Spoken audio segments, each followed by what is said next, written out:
السلام علیکم ورحمۃ اللہ وبرکاتہ۔ آپ نے پوچھا ہے کہ اگر کسی نے اپنی بیوی کو ایک بار طلاق دی، 3 مہینے ہو گئے، اب وہ رجوع کرنا چاہتا ہے تو کیا حکم ہے؟ جواب یہ ہے کہ دیکھا جائے گا کہ کیا عدت پوری ہو گئی یا نہیں ہوئی۔ ایسی خواتین جن کو حیض آتا ہو، ان کی عدت 3 حیض ہے، 3 قرء، 3 دفعہ مکمل جب حیض ہو جائے تو ان کی عدت پوری ہو جاتی ہے۔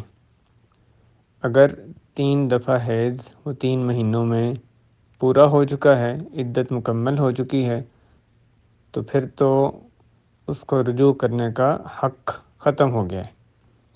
اگر ابھی 3 مہینے میں جو عدت ہے وہ اس کی پوری نہیں ہوئی تو پھر اس کو رجوع کرنے کا حق باقی ہے۔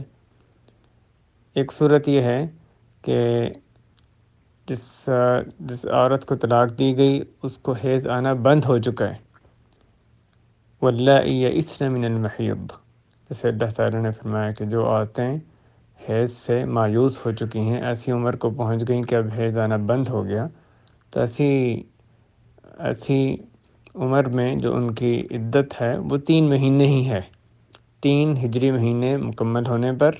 واللائی یئسن من المحیض من نسائکم ان ارتبتم فعدتہن 3 اشہر واللائی لم یحضن، جن کو حیض ابھی آیا ہی نہ ہو یا حیض آنا ختم ہو گیا ہو تو ان کی عدت 3 مہینے ہے، جن کو حیض آتا ہو ان کو 3 قرء ہے، 3 قرء یا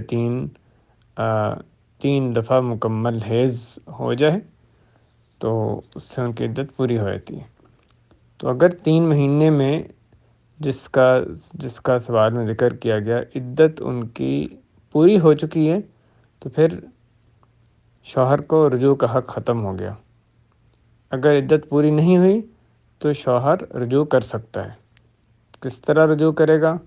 وہ مکمل اختیار شوہر ہی کو ہے، وہ چاہے تو رجوع کر لے، اور یہ اپنی زبان سے بھی کہا جا سکتا ہے، عمل سے بھی واضح طور پہ ایسی کوئی چیز ظاہر ہو کہ اس نے رجوع کر لیا ہے طلاق سے، وہ کہے میں نے رجوع کیا مثلاً، تو رجوع ہو جاتا ہے۔ اس میں اور کوئی ایسا کسی اور کی رضامندی اس میں شرط نہیں ہے، نہ ہی بیوی کی نہ کسی اور کی۔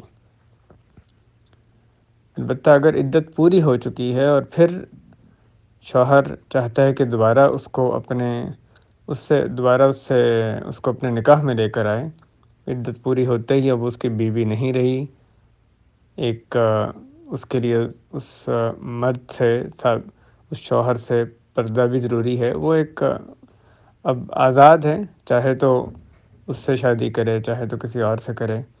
اب اگر مرد اس سے عدت پوری ہونے کے بعد شادی کرنا چاہتا ہے اور وہ بھی راضی ہے اور دونوں حدود اللہ کو قائم کرنے کی امید رکھتے ہیں آپس میں، تو ایسی صورت میں وہ نئے سرے سے نکاح کر سکتے ہیں، بالکل نیا جیسے نکاح ہوتا ہے اسی طرح ان کا نکاح ہوگا عورت کے ولی کے ذریعے سے۔ لا نکاح الا بولی وشاہد عدل، سلسلے میں فرمایا کہ نکاح نہیں ہے سوائے ولی اور 2 گواہوں کے ساتھ۔ تو عورت کا جو ولی ہے، سرپرست ہے، اس کے ذریعے سے وہ ایجاب و قبول، جس طرح نکاح پہلی مرتبہ ہوتا ہے اسی طرح ہی یہاں پر دوبارہ نکاح کیا جائے گا، وہی شرائط ہیں، وہی طریقہ کار ہے، اور نکاح کر کے دوبارہ اس کی زوجیت میں آ سکتی ہے۔ پہلی طلاق کے بعد بھی یہی حکم ہے اور دوسری مرتبہ طلاق دی تب بھی یہی حکم ہے۔ واللہ اعلم۔